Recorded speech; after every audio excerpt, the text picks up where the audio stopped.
daawadayaal waa mar kaliya barnaamijka xikaayaadka qisooyinka murtida iyo maada iyo konton sheekiyo sheeko madasha kulankeena waa Somali News TV ka baaqanay barnaamijka u diyaar garooba waa sheekooyinkii iyo kuwii xulka ahaa ee aan u xulay oo aan filayo in aad uga heli doontaan toddobaadka sheekooyinkan hayo waxa kamid ah sheekada hal ku dhigeedu uu yahay dibina ma ku quri waay waxay noo raaci doonto sheekada ninka haddaynu ka gaadhno ilaahayd waxaynu ina ku darinaa doonaa dameerkii doobilaha saddexdaa sheeko iyo toddobaadkan iyo aanoo idin leh afeebtaydii dardaarankan had iyo jeer idii sheegi jiray markaa guryaha kusoo hoyataan fiidka idinkoo gafuurka taagayo jaad ka soo dibiray naxliga qabyaalada maantoo dhan hadalhayay siyaasad iyo qaadaadhigeeda kusoo wareeray markaa aqaladiina kusoo hoyataan caradaha kula dhacina carruurtiina soo qaata konta sheekiya sheeko kitaabka halkudhigiisa ee laba ka mid akhrista idinku qosliya seexda aynu guda galna barnaamijkeena waxaan inoo hayaa sheekada koobaad waa nin way halkudhigeedu libaxa koriimadiisa iyo noocyadiisa waa wada garanaysaan oo idinku raagi maayee dhadiga waxaa layahaa gool waa libax labkiisana waxaa layahaa gool ama libax libaaxa yar ee soo koraya ee labka ah waxaa layahaa ama dhadigaaba cagabaruur baa layahaa cagabaruur ayaa layahaa sida bini aadamka u rabayo ubadkiisa ayaa xayawaanaadkana ilaahay uu warsakhiraa ubadkooda oo ay tababaraan ilaa ay gaalayaan ay isku filaadaan haddaad u fiirsato aad baad xugo kaaga kordhayaan oo waa aayad ka mid a aayadaha ilaahay in lagu rumeeyo in xayawaanaadkiisa adeegto libaaxaas wuxuu ka mid yahay xayawaanaadka loo yaqaano dugaaga ee haddana qoyska ah ee qoys ahaan isu raaca ee hooyadii aabbihii iyo ubadka isu raaca ilaa ubadka ay korayaan markaas subax qoys libaaxyaa oo godkii ay geli jireen hortiisa ku lagdamaya oo ciidda fadhiya oo qoraxda isu dhigaya dhaxan bay haydeen ayaa libaax yaroo cagabaruuri kolle hooyadii ka boodaa kolle aabbihii libaaxaasi markaa xoog buu isbiday intuu hooyadiisa hor fadhiistu yidhi hooyo ma cidiga xoog urun baa jirta xooggaygu intuu leegay maaragta markaasay tiri waa cagabaruur baa tahay fadhiiso oo joog tababarkayga waa dhamaystoy maantana anaaba caawa haddii qoraxda cadaana ii soo gaadhaya waxaa waa joog maaha weli tababarka wuu kuu dhimay waxna maad arag markaasuu hooyi waxaan dilay dabagaale ilaa maroodi baan dilay tababarka ii dhimani muxuu yahay markaasay intii qosashay tiri nin miyaa kulanteen weli asuu ninku waa maxay markaasay tii waxaa maydaan kulmi lahaa daba joog haddaaban doonanayaa buuri orad buu isdhigay sidii u sii ordayay afarqaadii ayaa wuxuu ku soo baxay ari meel daaqaya waxaa ku dhex arkay orgi weyn oo geesa dhaadheer orgigii buu sabtaagu yidhi waar ma nin baa ta orgigii baa intuu garhka ruuxu qoslay yidhi ma aniga markaasuu hay ma nin baa ta markaasuu maxaa nin iga dhigay arigiisaabaan heye isagaabay raacdeen libaax yaraa oo yaaban ayaa haddana sii orday cabbaal markuu orday wuxuu ku soo baxay dibi buurtaa leegu xooga dibigii buu sabtaagu yidhi dibiyow ma nin baa ta dibigii baa ku qostay yidhi maya adeer anuu nin miihi beertaabay igu qotaa midarka beerta ayuu igu qotaa midarkan calaamadda qoortaygaga taalla waa harqoodku isaaro anaaba u qoda beerta wuu yaabay libaax yara orodkii wuu joojiyey isagoo markaa goclaynaya ayaa waxa uu ku soo baxay awr reer dushii ku dabran asuu qoodha xerada waa kan awrkubiisu waryaha ma nin baa ta awrkii war nagala tago wareerka xaggaanu nin ku nahay waabu na rartaa annagu na rartaabe wuu baqay libaaxii markaa libaax yara cagabarurka ayaa baqay isagoo isla iskaga soo noqotid ayaa reerka wuxuu ku arkay aqal weyn oo ku yaala oday ka soo baxaya wuxuu galay oodii reerka wuxuu ka hortegay odaygii markaasuu odaygiibu ku yidhi nin ma taqaanin markaasuu maxaad weydiinaysa ninka hortaaganna ninka laguu sheegaya ninka aad sheegaysa waa aniga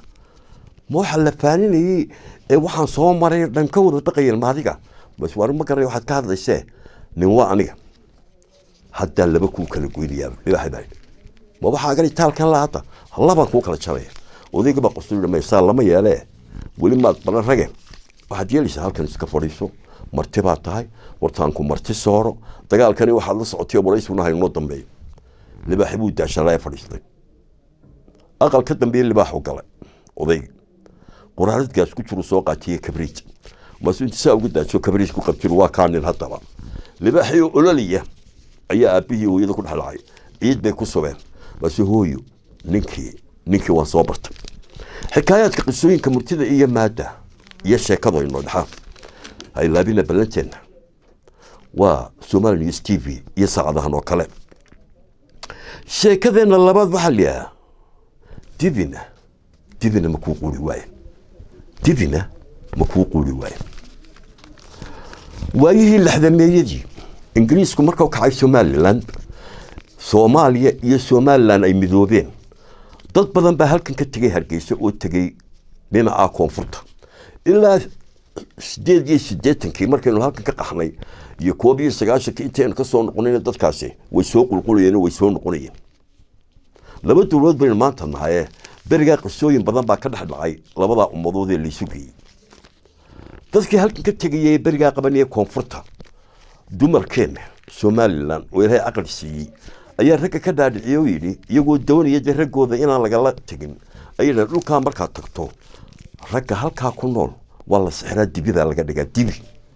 iska ilaaliyo dumarka dhulkaas yaani dibida ka dhigan waa sheekooyinka ku tirikuteenka la isu fidiyay laba nin oo hadaba shaqaale macallimiin ayaa halkan laga bedelay 70-yadii oo loo bedelay gobolada koonfureed waliba kuwa beeraleyda ugu sii fog meel tuula lagay oo qof ay afkartaan oo halkan ka tagay aanu joogin laakiin dadka koonfurta wada degan yihiin labada macallim iyaga mudul bay wada kareysteen oo seexan jireen dardaarankii hooyooyinkooda halka kala tageen bay qabeeno xaafad kale umay wareegi jirin cabsida qulay qabeeno waxay in dibi laga dhigo oo dabadna halka lagu haysto muddo markay saa u joogeen qadada iyo quraacdana waxay ku darsadeen nin isna askari ah oo loo jiray Axmed oo tuulada joogo isna reer Burca ayaa aqalkiisa qadii quraacdii cashada ka cuni jireen cashada haddii afka qaadana aqalkooda sheegili jireen ilaa subaxina kama soo bixi jireen halkan hadaba lagu qaatay dadkeena ee shaydaanku uu direejaadka ayaa tuuladii maalin yimi labada nin kamid ah ayaa jaadka cuni jiray kiiba jaad u fadhiistay Xuseen baa loo jiray fiidka markay soo casheeyeen ayuu intii jaadka u hadlay cabaar fadhiyay sigaarkan uu cabi jiray sigaarkii baa ka go'ay markaasuu ku yidhi inaan kan kale Maxamed baa loo jiray Maxamedow sigaar baan doonaya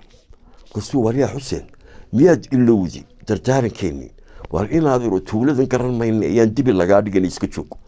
mugasuu war laga taaniyo sigaar baan doonana aduu ka baxay abaar markuu maqnaa ee kii aqalka ku jiro walwalsana ayuu sanqar maqlay Axmed waxa la Maxamed sanqar maqlay sanqadii buu maqlo waa mudulkii deganay waxa ka horeeyay barande xagga daash baliya ayaa ka horeeya waana cad toojna wuu la soo baxay wuxuu arkay dameer taagan dameeruna waa kuwan ilmeeya hadiya jirmo ka timaado dameerkii buu ku qabtay toojka markaasuu talaayo magacaybe talaay oo magacaybe wariya Xuseen war Xuseen war ma dameer bay ka dhigeen dhabanadu qabtay war dibina ma ku quuri waayeen war imsaan ku lahaa joog oo intaada hadda maxay taraysa toojkii intuu tooru carray wuxuu u tagay ninkii ay cuntadu wada ku darsadeen isna halkeena lahaa Axmed waxa leeyahay oo aqalkiisa jooga markaasuu Axmedow ninkii Xuseen socay maxaa dhacay dameer baa laga dhigay waan kari waayo sigaar buu doontayo waa halkii uu taagay aqalkiisa oo dameera ninkiina uu naxay sabsakid rumaysan yahay wuu soo ordeen intay maqnaayeen ayaa Xuseen kana soo noqday wuxuu arkay dameer kale ka taagan wuxuu mooday intuu maqnaa in Axmed dameer laga dhigay dameerkii loo qaaday ma qabsaysna wal ma dameer bay ka dhigay dibina ma ku quuli waay inaadeer ma intaan ka maqnaabay ku heleen isagoo saale ay labadii kala dul yimaadeen dameera dibina ma ku quuli waay barnaamijkeena xikaayaadka qisooyinka murtida iyo maada ha ilaabina balanteena madasha kulankeena iyo TV-gan ay ka daawataan oo ah Somali News TV hase yeeshee waa dardaarane fiidka markaa aqaladiina ku hooyanaysaan idinka oo marqaansan oo dibreyo findheelanaya tagtaan oo gafuurka taagaya sicir bararka laftiisuna isoo wareeriyey hadalhaynta qabyaaladda iyo siyaasadda la ka soo dibray naxligeeda aradaha kula dhicina carruurtiiyo dumarka soo qaata 50 sheekiyo sheeko anaa huba 2 sheeko un ka akhrista idinkoo qosliya seexda ballanteennuna waa 50 sheeko iyo sheeko